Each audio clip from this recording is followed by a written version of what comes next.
This time, I'll talk about the calculations which are related to excavation for footing, and afterwards, we will check out how to extract the quantities for the footing also, like it's RCC, that is concrete, or PCC bed, or reinforcement calculations. So I'll try to cover up these things in a couple of lessons.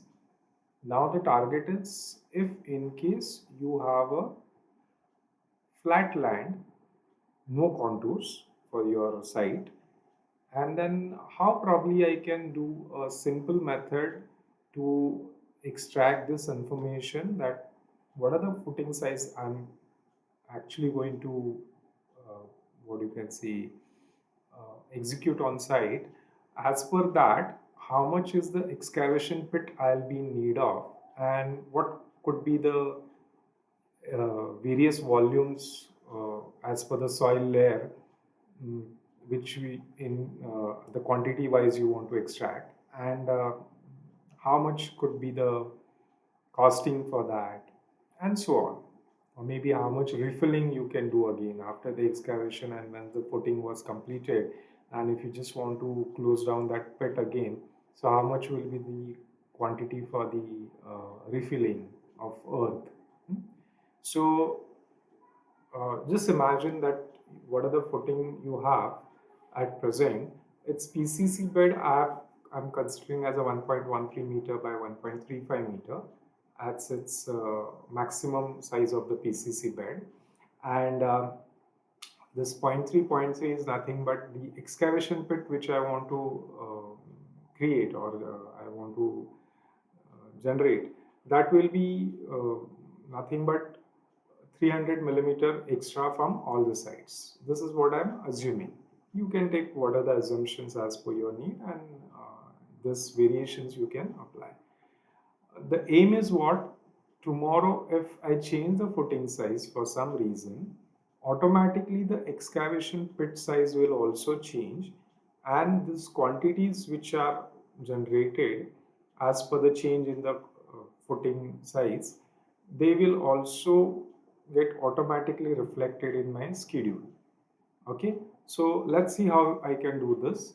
uh, First of all, I'll try to show you its selected 3D.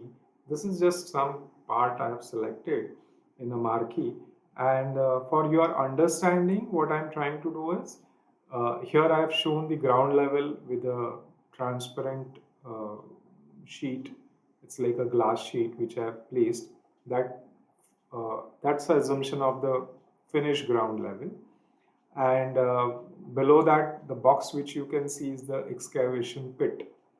Okay, so remember, this is not getting generated uh, by any chance by completing these classification properties calculations.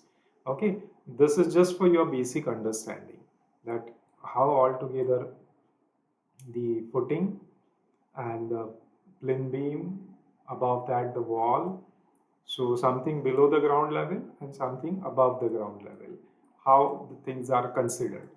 Okay, uh, so if I try to put a 3D document for this is how it should look like. That there's a plinth brickwork, then ground level, plinth beam, pad footing, PCC bed, the dimensions. So such kind of a reference image will be very useful uh, when you are actually going to further talk about the remaining details. So now let's see how we can actually start putting the classification properties, so that how this things will work for me. Um, Already I have designed everything. What I'm going to do is I'm just going to explain them step by step so that you can understand. Now here I have done this exercise by saying excavation footing, in which there are several properties which I have described. See the footing depth below ground level. That is what, that is nothing but that 1.4 meter which I have told you. See, I'll try to keep this sketch available on one side. Okay, let's see how much we can try to communicate now. Okay, so if you check out, it's written that footing depth below ground level. This is supposed to be ground level. Below that, how much the depth of the footing. So when we have drawn this particular uh, column with footing as its detail, make sure that we have placed that on the side story, and the negative part, that is something which is below the ground, was already constructed accordingly. That this is site was a zero level, and whatever is below that is a negative part, okay, and above that is obviously positive. So what exactly we are going to do to define this property? I'm just going to take the benefit. So I'm going to create this property. The data type is length, and how to extract the information. So it will be get extracted with the expression. So when I go for the expression option, if I double click over here, this expression I have actually collected from where? I have collected this from general parameters. So if you go inside the general parameters, and if you check out, there is an option known as a bottom elevation to home story. So this is supposed to be bottom elevation to home story. Okay, bottom elevation, that means what is the maximum, what you can see, distance which you have traveled below the ground level. Okay, in this case about the footing I am saying, because it's a when I place this object, now I'll show you that also. What I'll do, just remember about this, I'll just say okay everywhere for a while, and if I select this column, you can check out that while placing the column, the column was placed with a -1400. That is what? From the plinth story. So this column was placed on the plinth story. Plinth and side, there is a almost, I guess, it's a zero gap. See, if you go inside the story settings, you can check out that side story, the elevation height to next is 0. That's the reason plinth and side are touching to each other. And above that 600 was the plinth height. Okay, getting the meaning? So even if I place the object on the plinth or even if I place on the side, it's one and the same thing at present. But obviously at the placement, when I have done the placement for this, what I have did is I have placed that on the plane story, and if you select this object, you will understand that negative value was given to push the object below the ground level. Correct? Okay, so -1400. So that benefit we are going to take at the time of this property definition. How? So if you check out here what we have done, footing depth below ground level. This is what is the name which we given for the property. The information, that is the related value, that is length, we are going to extract from this particular, okay, from this particular parameter, that is bottom elevation to home story. That is from the home story, what is the bottom level. Okay, so that comes automatically as a 1400, which I'll let you know later. Then after that, what we have done, that excavation, we have said that in the first layer, because the excavation which I'm going to do, I've decided there will be three layers. One is supposed to be soft soil, other is a soft murum, and then hard murum. This is just assumed. It depends on the site situation. You can add one more layer or you can redefine these layer names. So description I have written that over here, this is nothing but top layer thickness of soil to be considered for excavation. And where I have done this as a some predefined value as a 150. This is again assumption. So that if the first 150 mm will be soft soil, same way the soft murum, that will be say 450, and below that when it comes to the hard murum, that will vary. How? That altogether what are the depth Now remember the first 150, then 450. So adding to these two things will get deducted from the total depth of the footing. Okay. So because that's my excavation depth. So how to generate this, that is how to find out that, because tomorrow if in case 1400 was my current excavation depth, tomorrow it becomes a 2000 and the first two layers are same, then the hard murum layer will definitely have a longer length. It's not going to be a fixed value. So how to compute that? For that reason we have done this expression. What we have done, this is absolute depth, this is footing depth below ground level. This is supposed to be footing depth below ground, that is 1400 minus excavation of soft soil uh, layer top, that is supposed to be your 150, which will be there. Okay. And then afterwards there is a soft murum, that is soft soil, and then soft murum, so that is 150 and 450, which is assumed right now. So that will get added and that value will get deducted from the footing depth below ground level. But remember, this footing below depth below ground level, it's actually a negative value. So if I put minus 1400 and again minus 150 plus 450, that will get added because negative plus negative. Remember, that's the reason we are using this absolute as a conversion. That is, the value will get converted into an absolute unit. So instead of negative, this will get converted automatically as a positive value.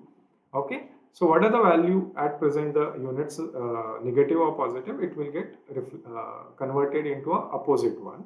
So minus 1400 will become 1400, and then from that these two values will get deducted. Getting the point? Okay, so let's cross check this first of all. So I'm just going to say okay for this, and what I'm going to do, if I select this particular column, make sure that property, that is classification and property, you have to make sure that your classification for that particular property has to be applied, otherwise you will not get the information. So it is applied for the excavation for the footing.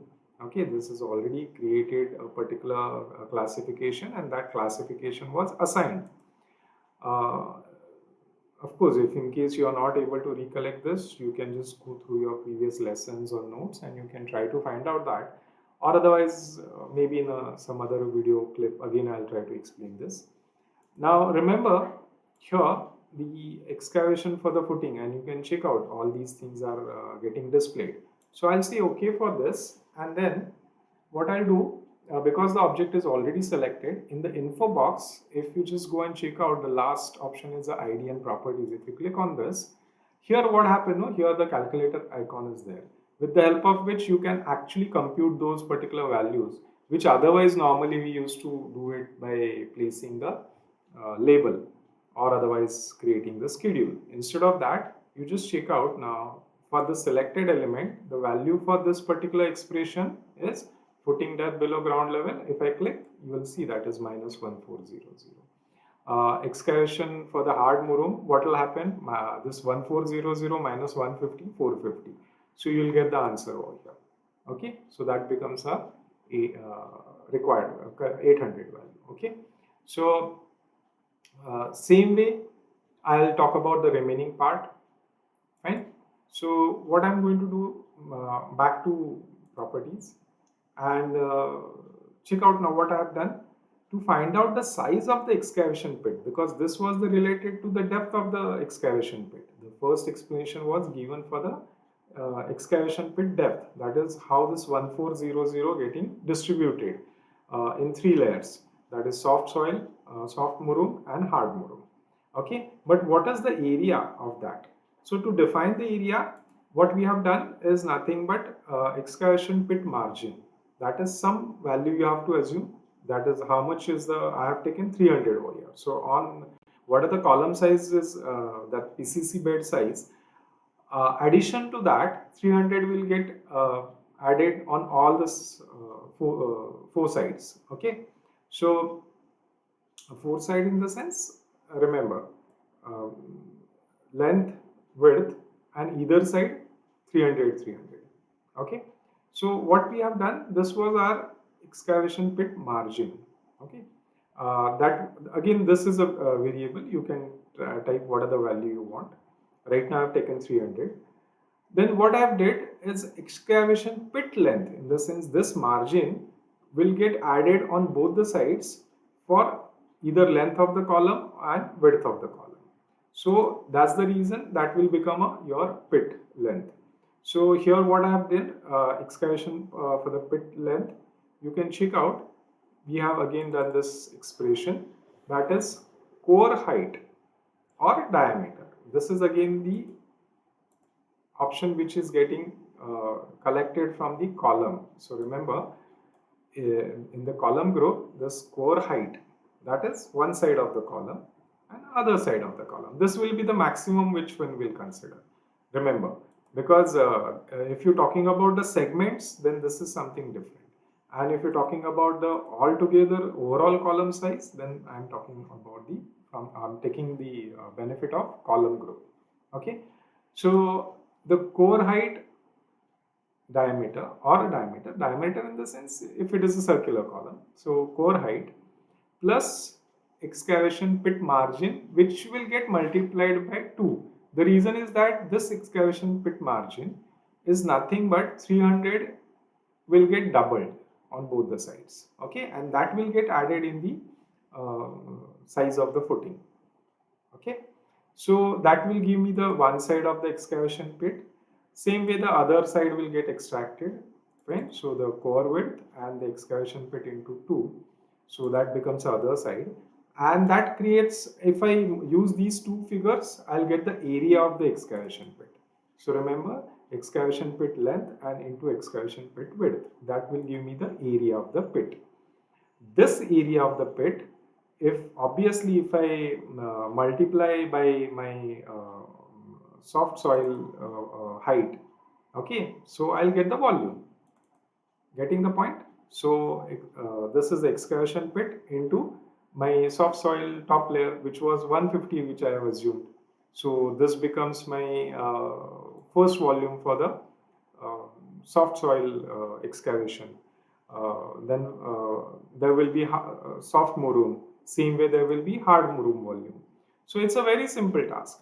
So all these three layers, when we design, you will just check out, like if I go back and if I just start clicking on these things. For example, this was supposed to be my excavation pit length. This will be width, area.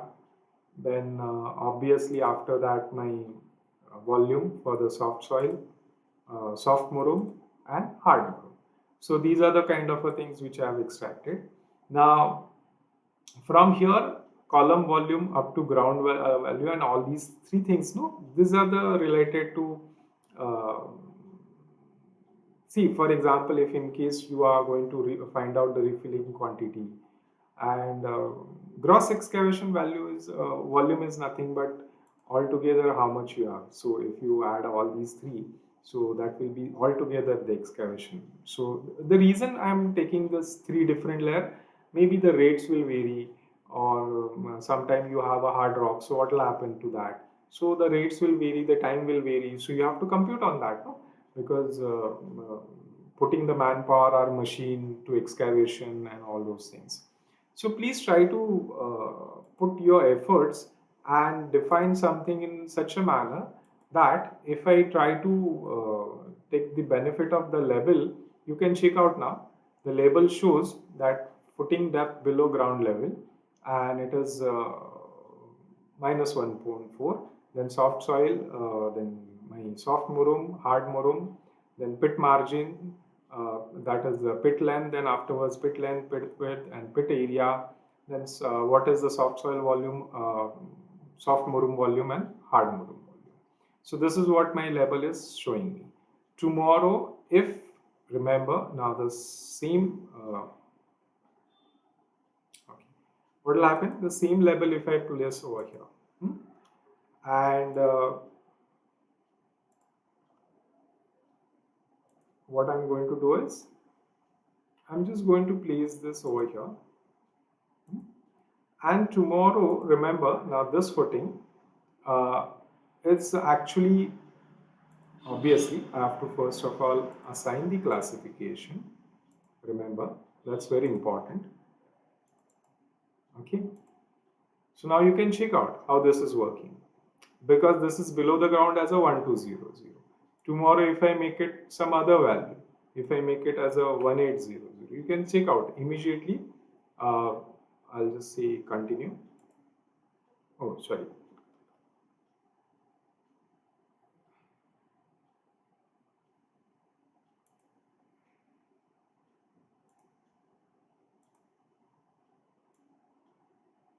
Let's put as a 1500. Check out here.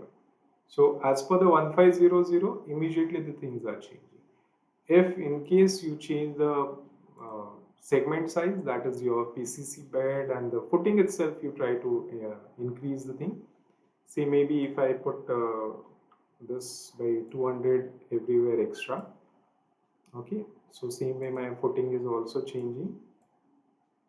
So 200 millimeters are added on all the sides. Immediately you will see how the things are changing for you. So the diagram is changed, the excavation was changed. Got the point? Fine. So please try to study accordingly.